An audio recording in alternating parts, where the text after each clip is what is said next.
ભાવનગરની સરટી હોસ્પિટલમાં ફાટ્યો વિકાસનો રાફડો. કરોડોના ખર્ચે બનેલા સુપર સ્પેશિયાલિટી બિલ્ડિંગમાં ગંદકીનું સામ્રાજ્ય, મહિલા દર્દીઓ બેહાલ. નમસ્કાર દર્શક મિત્રો, SS2 ન્યૂઝને સબસ્ક્રાઇબ કરો અને અમને ફેસબુક અને ઇન્સ્ટાગ્રામ પર ફોલો કરો. જોડાઓ. ભાવનગરની શાન ગણાતી અને અનેક જિલ્લાઓના દર્દીઓ માટે આશાનું કિરણ એવી સરટી હોસ્પિટલ ફરી એકવાર ચર્ચામાં આવી છે. આ વખતે ચર્ચા કોઈ આધુનિક સારવારની નહીં, પરંતુ તંત્રની ઘોર બેદરકારી અને ગંદકીને લઈને થઈ રહી છે. હોસ્પિટલના નવા જ નિર્મિત સુપર સ્પેશિયાલિટી વિભાગના બિલ્ડિંગમાં સુવિધાઓના નામે મીંડું જોવા મળી રહ્યું છે. સરટી હોસ્પિટલમાં કરોડો રૂપિયાના ખર્ચે અત્યાધુનિક સુપર સ્પેશિયાલિટી બિલ્ડિંગ બનાવવામાં આવ્યું છે, જેથી દર્દીઓને ઉત્તમ સુવિધા મળી રહે.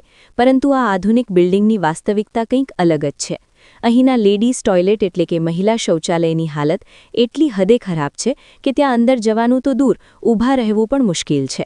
ભયંકર દુર્ગંધ અને ગંદકીને કારણે મહિલા દર્દીઓ અને તેમની સાથે આવેલા મહિલા સગાઓ ભારે હાલાકી ભોગવી રહ્યા છે. શૌચાલયની અત્યંત દયનીય સ્થિતિને જોતા સવાલ એ થાય છે કે શું આને જ વિકાસ કહેવાય?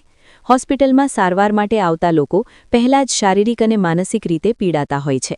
તેમાં પણ આવી પાયાની સુવિધાઓના અભાવે તેમની મુશ્કેલીમાં વધારો થયો છે. મહિલાઓની સુરક્ષા અને સ્વચ્છતાની મોટી વાતો કરતા તંત્રની પોલ આ બિલ્ડિંગની મુલાકાત લેતા જ ખુલી જાય છે. સ્થાનિક લોકો અને દર્દીઓના પરિજનોની માંગ છે કે હોસ્પિટલ પ્રશાસન વહેલી તકે જાગે અને આ ગંદકીના સામ્રાજ્યમાંથી મુક્તિ અપાવે. શું કરોડોનું બિલ્ડિંગ માત્ર દેખાવ માટે જ છે? સ્વચ્છતા અભિયાનના લીરે લીરા ઉડાવતા આ દ્રશ્યો તંત્ર સામે અનેક સવાલો ઊભા કરી રહ્યા છે. Bureau report, Rohit R Jatapara, SS2 news, Bhavnagar.